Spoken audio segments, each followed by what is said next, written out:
नमस्कार। एक बार फिर से आप सभी का बहुत बहुत स्वागत है परीक्षा वर्ल्ड के इस यूट्यूब चैनल में। दोस्तों, आरआरबी एनटीपीसी 2024 की परीक्षा के लिए जीके जीएस और करंट अफेयर्स की प्रैक्टिस सेट की जो सीरीज हमने स्टार्ट की है उसका भाग 2 यहाँ पे हम कंप्लीट करने वाले हैं। तो आइए वीडियो को स्टार्ट करते हैं और देख लेते हैं कि आज का हमारा जो प्रैक्टिस सेट है इसमें हमने कौन कौन सी बेहतरीन जीके जीएस और करंट अफेयर्स के प्रश्नों को सम्मिलित किया हुआ है। आइए उसको देख लेते हैं। तो पहला प्रश्न आपके स्क्रीन पर है। हाल ही में जारी राज्य खाद्य सुरक्षा सूचकांक 2024 में प्रथम स्थान किस राज्य को मिला है, आपसे पूछा जा रहा है। ये करंट अफेयर्स का आपका प्रश्न है, इसका आपको जवाब देना है। तो आप याद रखिएगा, जो राज्य खाद्य सुरक्षा सूचकांक 2024 है इसमें पहला स्थान दिया गया है केरल को, यानी कि ऑप्शन आपका ए यहाँ पे बिल्कुल सही है। केरल पहले स्थान पे है, तमिलनाडु आपका दूसरे स्थान पे है और जम्मू कश्मीर को जो है इसमें तीसरा स्थान दिया गया। तो ये सारे फैक्ट आपको याद रखना है। तथा यह जो राज्य खाद्य सुरक्षा सूचकांक है यह किसके द्वारा जारी किया गया, तो FSSAI के द्वारा जो है यह सूचकांक जारी किया गया। तो ये सारे फैक्ट आपको याद रखने हैं। हाल ही में जल संचय जन भागीदारी पहल का जो शुभारंभ है कहाँ पर किया गया। बेहतरीन प्रश्न है, आपको जवाब देना है। ये भी आपका करंट अफेयर्स का ही प्रश्न है। तो राइट आंसर क्या हो जाएगा, गुजरात के सूरत में किसके द्वारा, तो प्रधानमंत्री नरेंद्र मोदी के द्वारा। आप याद देखिएगा, प्रधानमंत्री नरेंद्र मोदी जी के द्वारा जो है गुजरात के सूरत में जल संचय जन भागीदारी पहल का शुभारंभ किया गया था। तो राइट आंसर क्या हो जाएगा, ऑप्शन सी। अगला प्रश्न आपके स्क्रीन पर है। हाल ही में पोर्ट ब्लेयर का नाम बदलकर क्या कर दिया गया है। बेहतरीन प्रश्न है। तो इसका राइट आंसर क्या हो जाएगा, इसका राइट आंसर हो जाएगा श्री विजयपुरम। ऑप्शन आपका बी यहाँ पे बिल्कुल सही हो जाएगा। हाल ही में पोर्ट ब्लेयर का नाम बदलकर श्री विजयपुरम कर दिया गया है। दोस्तों, आप सभी को प्रश्नों को बिल्कुल ध्यान से सावधानी पूर्वक सॉल्व करना है तथा लास्ट में कमेंट बॉक्स में अपना स्कोर जरूर बताना है कि आपने इन 40 प्रश्नों में से कितना सही किया है। यह जो है आप कमेंट बॉक्स में लास्ट में जरूर अपना स्कोर बताएंगे। अगला प्रश्न आपके स्क्रीन पर है जिसका आप सभी को जवाब देना है। हाल ही में 8वां भारत जल सप्ताह 2024 का उद्घाटन किसने किया। 8वां भारत जल सप्ताह 2024 का जो उद्घाटन है किसके द्वारा किया गया, तो आप याद रखिएगा, इसका जो उद्घाटन है नई दिल्ली में किया गया था। किसके द्वारा, तो हमारी राष्ट्रपति द्रौपदी मुर्मू के द्वारा। यानी कि ऑप्शन आपका यहाँ पे क्या सही हो जाएगा, ऑप्शन आपका यहाँ पे सी जो है बिल्कुल सही हो जाएगा। दिल्ली में इसका उद्घाटन द्रौपदी मुर्मू के द्वारा किया गया। अगला प्रश्न आपके स्क्रीन पर है। दुलहस्ती बांध किस नदी पर स्थित है। बेहतरीन प्रश्न है। आपको बताना है कि जो दुलहस्ती बांध है किस नदी पर स्थित है। तो राइट आंसर क्या हो जाएगा, चिनाब नदी पर। यानी कि ऑप्शन आपका बी यहाँ पे बिल्कुल सही हो जाएगा। चिनाब नदी पर जो है दुलहस्ती बांध अवस्थित है। तो इसके बारे में आप याद रखिएगा। उसके अलावा सतलज नदी पर कौन सा बांध है, तो भाखड़ा नांगल बांध। इसके बारे में भी आप याद रखिएगा, भाखड़ा नांगल बांध जो है सतलज नदी पर है। तथा हीराकुंड बांध आपका कहाँ पर है, तो हीराकुंड बांध आपका जो है महानदी पर है। तो इसके बारे में भी आप याद रखिएगा। वहीं टिहरी बांध आपका भागीरथी नदी पर है। तो इनके बारे में भी आप याद रख सकते हैं। अगला प्रश्न है, निम्नलिखित में से कौन से पर्यावरण प्रदूषकों के कारण अम्ल वर्षा यानी कि एसिड रेन होती है। तो किस पर्यावरण प्रदूषक के कारण जो है एसिड रेन यानी कि अम्ल वर्षा होती है, तो ये दो पर्यावरण प्रदूषक हैं जिनके कारण अम्ल वर्षा होती है। आप याद रखिएगा इन दोनों का नाम, नाइट्रस ऑक्साइड और सल्फर डाइऑक्साइड। ये दो इम्पॉर्टेंट पर्यावरण प्रदूषक हैं जिनके कारण अम्ल वर्षा यानी कि एसिड रेन देखने को मिलती है। तो ऑप्शन आपका डी यहाँ पे सही हो जाएगा। 7वां प्रश्न आपके सामने है। आप सभी को बताना है कि कैडमियम प्रदूषक से कौन सा रोग होता है। बेहतरीन प्रश्न है, कैडमियम प्रदूषक से कौन सा रोग होता है। तो राइट आंसर क्या हो जाएगा, इटाई नामक जो रोग होता है यह कैडमियम प्रदूषक से होता है। यानी कि ऑप्शन आपका बी यहाँ पे 100% सही हो जाएगा। किसी राज्य का मुख्यमंत्री बनने के लिए न्यूनतम उम्र सीमा क्या रखी गई है, आपको बताना है। तो राइट आंसर क्या हो जाएगा, किसी राज्य का मुख्यमंत्री बनने के लिए जो न्यूनतम आयु सीमा है वह 25 वर्ष रखी गई, यानी कि ऑप्शन आपका बी यहाँ पे बिल्कुल सही हो जाएगा। 25 वर्ष आपकी न्यूनतम उम्र होनी चाहिए। अगला प्रश्न आपके स्क्रीन पर है, हाल ही में मशहूर गायिका आशा भोसले ने किस नाम से अपनी बायोग्राफी लॉन्च की है। ये भी आपका करंट अफेयर्स का ही प्रश्न है। तो इस प्रश्न का राइट आंसर क्या हो जाएगा, स्वर स्वामिनी आशा, इसी नाम से जो है अपनी बायोग्राफी को लॉन्च किया है आशा भोसले ने, यानी कि ऑप्शन आपका डी यहाँ पे बिल्कुल सही हो जाएगा। इसके बारे में आपको याद रखना है। सफ़ेद हाथियों की भूमि के नाम से किसको जाना जाता है, आपको बताना है सफ़ेद हाथियों की भूमि के नाम से किसे जाना जाता है। तो राइट आंसर क्या हो जाएगा, सफ़ेद हाथियों की भूमि हम बोलते हैं थाईलैंड को। तो इसके बारे में आपको याद रखना है, थाईलैंड को जो है सफ़ेद हाथियों की भूमि कहा जाता है। तो ये फैक्ट आपको याद रखना है। वहीं जो ऑप्शन ए में आप देख पा रहे हैं, ऑप्शन ए में क्यूबा, क्यूबा को हम क्या बोलते हैं, तो जो क्यूबा है, क्यूबा को हम बोलते हैं विश्व का चीनी का कटोरा है। तो आप याद रखिएगा, विश्व का जो चीनी का कटोरा है, विश्व का चीनी का कटोरा जो है क्यूबा को कहा जाता है। तो ये फैक्ट भी आपको याद रखना है, भूलना नहीं है। अगला प्रश्न आपके स्क्रीन पर है, भारत में प्रतिवर्ष किसान दिवस कब मनाया जाता है। बेहतरीन प्रश्न है। तो भारत में प्रतिवर्ष जो किसान दिवस है यह कब मनाया जाता है। तो राइट आंसर क्या हो जाएगा, प्रतिवर्ष किसान दिवस भारत में मनाया जाता है 23 दिसंबर को, यानी कि ऑप्शन आपका ए यहाँ पे बिल्कुल सही हो जाएगा। यह जो है भारत में चौधरी चरण सिंह की जयंती होती है। आप याद रखिएगा, भारत में चौधरी चरण सिंह का जो जन्म दिवस होता है उसी को हम भारत में किसान दिवस के रूप में मनाते हैं 23 दिसंबर को है। तो ऑप्शन ए आपका बिल्कुल सही है। द ब्रोकन विंग पुस्तक किसके द्वारा लिखी गई आपको बताना है। द ब्रोकन विंग पुस्तक के लेखक कौन है। तो राइट आंसर क्या हो जाएगा, द ब्रोकन विंग पुस्तक के लेखक आपके कौन हो जाएंगे। तो राइट आंसर हो जाएगा आपका सरोजनी नायडू। सरोजनी नायडू के द्वारा जो है यह पुस्तक लिखी गई है जिसका नाम है द ब्रोकन विंग। तो इसके बारे में आपको याद रखना है, ऑप्शन आपका यहाँ पे सी जो है बिल्कुल सही हो जाएगा। अगला प्रश्न आपके स्क्रीन पर है, वायु में ध्वनि तरंग किस प्रकार की होती है। आपसे पूछा जा रहा है कि वायु में जो ध्वनि तरंग होती है वह किस प्रकार की होती है। तो इसका आप सभी लोग जवाब दीजिए। राइट आंसर क्या हो जाएगा, ऑप्शन बी। आप याद रखिएगा, जो ध्वनि तरंगे होती है अनुदैर्घ्य प्रकार की होती है, यानी कि ऑप्शन आपका बी यहाँ पे बिल्कुल सही हो जाएगा। अगला प्रश्न आपके स्क्रीन पर है, देशेर कथा पुस्तक के लेखक कौन है। यह पुस्तक किसके द्वारा लिखी गई है, देशेर कथा। बेहतरीन प्रश्न है। तो राइट आंसर क्या हो जाएगा, सखाराम गणेश देवस्कर, यानी कि ऑप्शन आपका ए यहाँ पे बिल्कुल सही हो जाएगा। अगला प्रश्न आपके स्क्रीन पर है, हाल ही में मसूद पेजेस्कियन ने किस देश के राष्ट्रपति का चुनाव जीता है। बेहतरीन प्रश्न है करंट अफेयर्स का। तो राइट आंसर क्या हो जाएगा, ये जो हैं ईरान के नए राष्ट्रपति बने हैं, इनका नाम है मसूद पेजेस्कियन, यानी कि ऑप्शन आपका बी यहाँ पे बिल्कुल सही हो जाएगा। मनुष्य के शरीर कि किस अंग में लिम्फोसाइट का निर्माण होता है। आपको बताना है कि मनुष्य के शरीर के किस अंग में लिम्फोसाइट का निर्माण होता है। बेहतरीन प्रश्न है।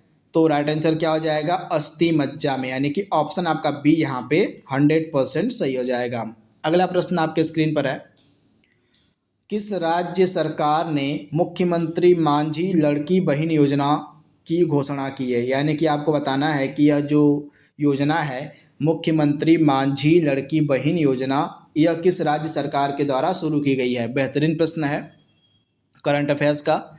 तो राइट आंसर क्या हो जाएगा, महाराष्ट्र की जो सरकार है इसी के द्वारा इसको शुरू किया गया, यानी कि ऑप्शन आपका बी यहाँ पे बिल्कुल सही हो जाएगा, महाराष्ट्र सरकार के द्वारा।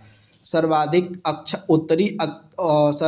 उत्तरी दक्षिणी अक्षांशीय लंबाई सीमा वाला देश कौन सा है। तो राइट आंसर क्या हो जाएगा, फटाक से इसका जवाब दीजिए आप सभी।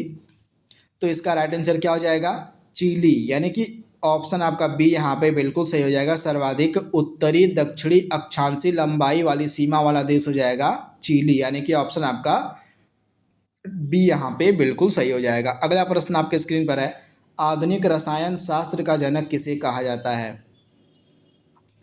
आधुनिक रसायन शास्त्र का जनक किसे कहा जाता है। तो राइट आंसर क्या हो जाएगा, लेवोजियर को, यानी कि ऑप्शन आपका सी यहाँ पे 100% सही हो जाएगा। मालगुडी डेज पुस्तक के लेखक कौन है? बेहतरीन प्रश्न है। यह जो पुस्तक है मालगुडी डेज, इसके लेखक आपसे पूछे गए हैं कि कौन है। तो राइट आंसर क्या हो जाएगा? राइट आंसर हो जाएगा R.K. नारायणन के द्वारा जो है यह पुस्तक लिखी गई, यानी कि ऑप्शन आपका यहाँ पे ए जो है बिल्कुल सही हो जाएगा। इसके अलावा इनकी कुछ और पुस्तकें हैं जिनको आप याद कर सकते हैं। द डार्क रूम, इसको भी आप याद कर लीजिए, एग्जाम में पूछी गई है। द डार्क रूम हो गया। इसके अलावा एक और पुस्तक है जो एग्जाम में पूछी जाती है, द गाइड। द गाइड, इन दोनों को आप याद कर लीजिए, ये दोनों पुस्तकें एग्जाम में पूछी गई हैं। तो R.K. नारायणन की 3 पुस्तकें आपको याद रखनी है, Malgudi days, the dark room और द गाइड, इनको आप याद रखिएगा। अगला प्रश्न आपके स्क्रीन पर है, निम्नलिखित में से किसे लॉफिंग गैस कहा जाता है? बेहतरीन प्रश्न है। लॉफिंग गैस किसे कहा जाता है आपको बताना है। तो राइट आंसर क्या हो जाएगा? नाइट्रस ऑक्साइड को हास्य गैस या लॉफिंग गैस के नाम से जाना जाता है। तो ऑप्शन आपका बी यहाँ पे 100% सही हो जाएगा। अगला प्रश्न है, प्रत्येक वर्ष नोबेल पुरस्कार का वितरण किस तिथि को किया जाता है? बेहतरीन प्रश्न है। जो नोबेल पुरस्कार होते हैं इनका जो वितरण है किस तिथि को किया जाता है आपसे पूछा गया है। बेहतरीन प्रश्न है। तो राइट आंसर क्या हो जाएगा? प्रत्येक वर्ष 10 दिसंबर के दिन, आप याद रखिएगा, प्रत्येक वर्ष 10 दिसंबर के दिन पुण्यतिथि होती है अल्फ्रेड नोबेल की, इसको भी आप याद कर लीजिए। प्रत्येक वर्ष 10 दिसंबर को जो पुण्यतिथि होती है किसकी होती है? तो अल्फ्रेड नोबेल की होती है। तो अल्फ्रेड नोबेल की जो पुण्यतिथि होती है 10 दिसंबर को, इसी दिन जो है नोबेल पुरस्कारों का वितरण किया जाता है। तो इसके बारे में आप याद रखिएगा, ऑप्शन आपका बी जो है बिल्कुल सही हो जाएगा। तथा एक चीज़ और आपको याद रखना है, जो नोबेल पुरस्कार होते हैं 6 नोबेल पुरस्कार प्रतिवर्ष प्रदान किए जाते हैं। कौन कौन से? भौतिकी के क्षेत्र में, चिकित्सा के क्षेत्र में, रसायन के क्षेत्र में, साहित्य के क्षेत्र में, अर्थशास्त्र के क्षेत्र में और शांति के क्षेत्र में। ये 6 नोबेल पुरस्कार प्रतिवर्ष वितरित किए जाते हैं। अगला प्रश्न आपके स्क्रीन पर है, ऑस्कर पुरस्कार की स्थापना किस वर्ष की गई थी? बेहतरीन प्रश्न है। ऑस्कर पुरस्कार की स्थापना किस वर्ष की गई थी आपको बताना है। तो राइट आंसर क्या हो जाएगा? 1929 में, यानी कि ऑप्शन आपका बी यहाँ पे 100% सही हो जाएगा।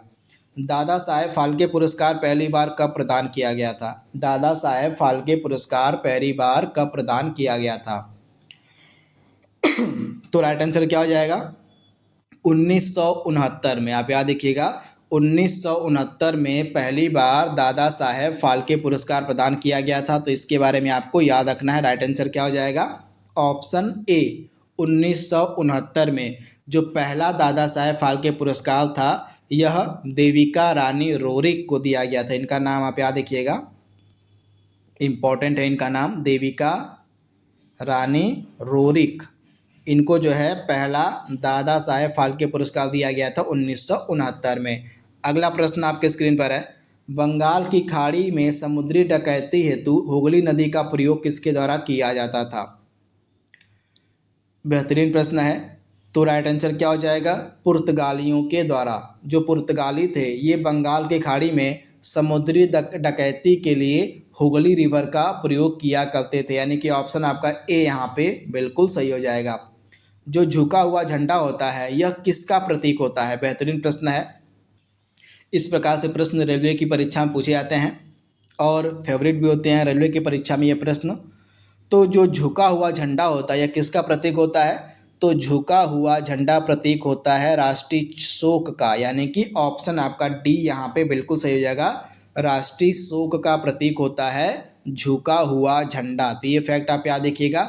वहीं जो उल्टा झंडा होता है वह संकट का प्रतीक होता है, इसके बारे में भी आप याद रखिएगा। जो उल्टा झंडा होता है वह संकट का प्रतीक होता है। तो ये फैक्ट भी आपको याद रखना है, भूलना नहीं है। वहीं जो सफ़ेद झंडा होता है यह संधि या समर्पण का प्रतीक होता है, आप याद रखिएगा।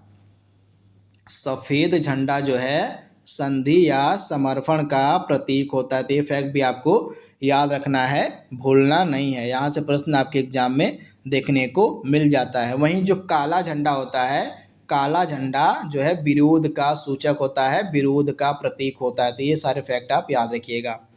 अगला प्रश्न आपके स्क्रीन पर है, डॉक्टर भीमराव अंबेडकर को किस वर्ष भारत रत्न से सम्मानित किया गया था? तो आप याद रखिएगा डॉक्टर भीमराव अंबेडकर को मरणोपरांत 1990 में भारत रत्न से सम्मानित किया गया था, यानी कि ऑप्शन आपका यहाँ पे जो बी है बिल्कुल सही हो जाएगा 1990 में। तो ये फैक्ट आप याद रखिएगा। निम्न में से कौन भूमि रिकॉर्ड अधिकारी है? भूमि रिकॉर्ड अधिकारी कौन है आपको बताना है। तो राइट आंसर क्या हो जाएगा आपका पटवारी जो होता है यह भूमि रिकॉर्ड अधिकारी होता है, यानी कि ऑप्शन ए आपका सही दिया गया है। अगला प्रश्न आपके स्क्रीन पर है, समुदाय विकास कार्यक्रम की शुरुआत कब की गई थी? फटाक से इसका जवाब दीजिए आप सभी। समुदाय विकास कार्यक्रम की शुरुआत कब की गई थी? तो राइट आंसर क्या हो जाएगा 2 अक्टूबर 1952 को, यानी कि ऑप्शन ए आपका यहाँ पे सही हो जाएगा। हिंदी भाषा के लिए पहला ज्ञानपीठ पुरस्कार किसको दिया गया था? बेहतरीन प्रश्न है। हिंदी भाषा के लिए जो पहला ज्ञानपीठ पुरस्कार है किसको दिया गया था? तो यहाँ पे प्रश्न को बिल्कुल ध्यान से पढ़िएगा। यहाँ पे हिंदी भाषा की बात हुई है, तो हिंदी भाषा के लिए जो पहला ज्ञानपीठ पुरस्कार है सुमित्रानंदन पंत को दिया गया था, इनकी रचना चिदम्बरा के लिए। तो इसके बारे में आप याद रखिएगा, इनकी एक रचना है चिदम्बरा, इसी के लिए इनको जो है हिंदी भाषा के लिए जो ज्ञानपीठ पुरस्कार है पहली बार प्रदान किया गया था 1968 में। वर्ष भी आप याद रखिएगा, तो ये फैक्ट आपको याद रखना है। वहीं अगर केवल एग्जाम में पूछ ले आपसे कि पहला ज्ञानपीठ पुरस्कार किसको दिया गया था, तब आपका आंसर दूसरा हो जाएगा।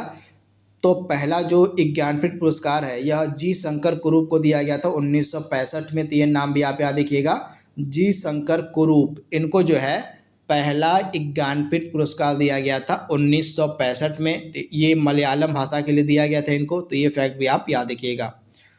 इसके अलावा जो ऑप्शन बी आप देख पा रहे हैं आशा पूर्णा देवी, तो आशा पूर्णा देवी जो हैं पहली महिला हैं जिनको ज्ञानपीठ पुरस्कार से सम्मानित किया गया था। तो ये फैक्ट भी आप याद रखिएगा, ज्ञानपीठ पुरस्कार पाने वाली पहली महिला थी आशा पूर्णा देवी। तो ये सारे फैक्ट आपको याद रखने हैं। अगला प्रश्न है, गोल्ड कोस्ट निम्नलिखित में से किसका पुराना नाम है? बेहतरीन प्रश्न है। आपको बताना है कि जो गोल्ड कोस्ट है यह किसका पुराना नाम था। बेहतरीन प्रश्न है, एग्जाम ओरिएंटेड प्रश्न है। तो राइट आंसर क्या हो जाएगा घाना का। आप याद रखिएगा, घाना का पुराना नाम हुआ करता था गोल्ड कोस्ट। तो इसके बारे में आप याद रखिएगा, ऑप्शन आपका यहाँ पे जो सी दिया गया है बिल्कुल सही हो जाएगा। नहरों का देश किसे कहा जाता है? नहरों का देश किसे कहा जाता है? तो राइट आंसर क्या हो जाएगा पाकिस्तान को, यानी कि ऑप्शन आपका बी यहाँ पे बिल्कुल सही हो जाएगा। पाकिस्तान को जो है नहरों का देश कहा जाता है। तो ये सारे फैक्ट आपको याद रखने हैं। अगला प्रश्न आपके स्क्रीन पर है, अधिकतर चट्टानों एवं खनिजों में किस तत्व की बहुलता देखने को मिलती है? आपको बताना है अधिकतर जो चट्टान या खनिज होते हैं इसमें कौन सा तत्व देखने को मिलता है।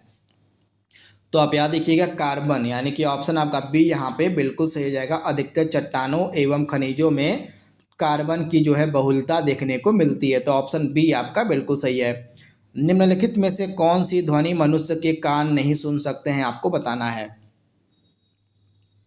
तो एक चीज़ आपको याद रखनी है कि हमारे जो कान होते हैं ये किस स्तर की ध्वनि को सुन सकते हैं। तो ये चीज़ आप याद रखिएगा, 20 हर्ट्ज से लेके 20,000 हर्ट्ज तक की जो ध्वनि होती है इसको हमारे कान सुन सकते हैं। तो इससे कम न सुन सकते हैं और न इससे ज़्यादा की ध्वनि जो है हमारे कान सुन सकते हैं। तो आप याद रखिएगा, इसी के बीच में ही जो ध्वनि होती है उसको हमारे कान सुन सकते हैं। तो 20 हर्ट्ज से अगर कम ध्वनि हुई उसको भी हमारे कान नहीं सुन सकते हैं, और 20,000 हर्ट्ज से भी अगर ध्वनि ज़्यादा हुई तो उसको भी हमारे कान नहीं सुन सकते हैं। इसी के बीच में ही जो ध्वनियाँ होती हैं हमारे कान सुनते हैं। तो ये फैक्ट आप याद रखिएगा। तो दिए गए प्रश्न में से राइट आंसर क्या हो जाएगा 25,000 हर्ट्ज की जो ध्वनि होती है हमारे कान नहीं सुन सकते, यानी कि ऑप्शन आपका सी यहाँ पे बिल्कुल सही हो जाएगा। अगला प्रश्न आपके स्क्रीन पर है, नेसेट किस देश की संसद को कहा जाता है? बेहतरीन प्रश्न है। नेसेट जो है किस देश की संसद को कहा जाता है? नेसेट एकदम लेटेस्ट करंट का यह देश है, एकदम करंट में न्यूज में चल रहा है यह देश, आप सभी को पता होगा। तो राइट आंसर क्या हो जाएगा इजराइल की। इजराइल की जो संसद होती है उसको हम नेसेट के नाम से जानते हैं। तो ऑप्शन आपका डी यहाँ पे बिल्कुल सही हो जाएगा। ब्रिटेन की संसद को हम पार्लियामेंट कहते हैं, तो इसके बारे में भी आप याद रखिएगा। और आपकी जो रूस की संसद इसको ड्यूमा कहा जाता है। रूस की संसद को ड्यूमा कहा जाता है। वहीं जर्मनी की संसद को हम क्या बोलते हैं? बुंडेसटैग। आप याद रखिएगा, इस प्रकार से लिखा जाएगा, बुंडसटैग जो है जर्मनी की संसद को कहा जाता है। तो ये सारे फैक्ट आपको याद रखने हैं। अगला प्रश्न आपके स्क्रीन पर है, मानव शरीर में सबसे लंबी मांसपेशी का क्या नाम है? मनुष्य के शरीर की सबसे लंबी मांसपेशी कौन सी होती है? तो राइट आंसर क्या हो जाएगा? सार्टोरियस मांसपेशी, यानी कि ऑप्शन आपका ए यहाँ पे बिल्कुल सही हो जाएगा। अगला प्रश्न आपके स्क्रीन पर है, मुंबई शेयर बाजार की स्थापना कब हुई थी? मुंबई शेयर बाजार की स्थापना कब हुई थी? तो राइट आंसर क्या हो जाएगा? 1875। यह एशिया का सबसे पुराना शेयर मार्केट भी है। इसके बारे में आप याद रखिएगा, इसको हम BSE के नाम से जानते हैं, बॉम्बे स्टॉक एक्सचेंज। इसकी स्थापना जो है 1875 में हुई थी। पृथ्वी की सबसे ऊपरी परत को क्या कहा जाता है? तो पृथ्वी की जो सबसे ऊपरी परत है इसको क्या कहा जाता है? तो राइट आंसर क्या हो जाएगा? पृथ्वी की सबसे ऊपरी परत को हम क्रस्ट कहते हैं। तो आप याद रखिएगा, सबसे ऊपरी परत आपकी क्रस्ट होती है। तो ऑप्शन ए आपका यहाँ पे सही दिया गया है। अगला प्रश्न आपके स्क्रीन पर है,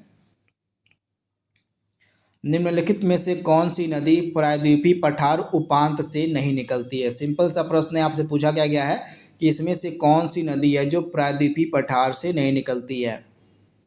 तो राइट आंसर क्या हो जाएगा? यमुना नदी जो है प्रायद्वीपीय पठार से नहीं निकलती है। तो आप याद रखिएगा, ऑप्शन आपका ए यहाँ पे बिल्कुल सही जाएगा। तो यमुना नदी का उद्गम कहाँ से होता है? तो उत्तराखंड के यमुनोत्री नामक ग्लेशियर से जो है यमुना नदी निकलती है।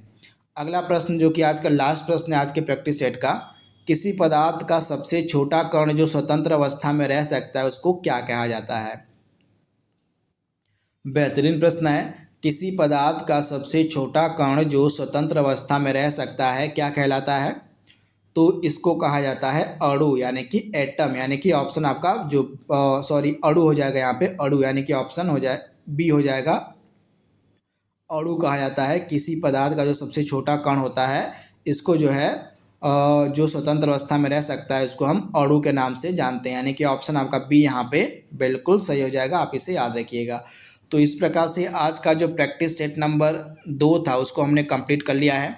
आई होप यह प्रैक्टिस सेट आप लगा रहे होंगे, एंजॉय कर रहे होंगे। यह प्रैक्टिस सेट आपको NTPC के परीक्षा तक लगातार मिलता रहेगा डेली। तो आज के लिए बस इतना ही। Thank you, thanks for watching, thank you.